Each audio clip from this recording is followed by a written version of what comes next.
Here's how to modify a special day in GuestCenter. Log in to GuestCenter.OpenTable.com, and from the menu, choose Availability Planning. Next, go to Special Days, and select the day you'd like to modify. To adjust a shift's availability, click directly on a schedule, and choose Customize.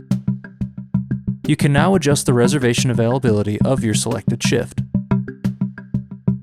It's important to remember this adjustment modifies when you're accepting reservations. It does not adjust your business hours. For example, your restaurant could be open until 11 p.m., but only accept reservations until 10 p.m. Choose Restaurant Profile from the menu to adjust your business hours.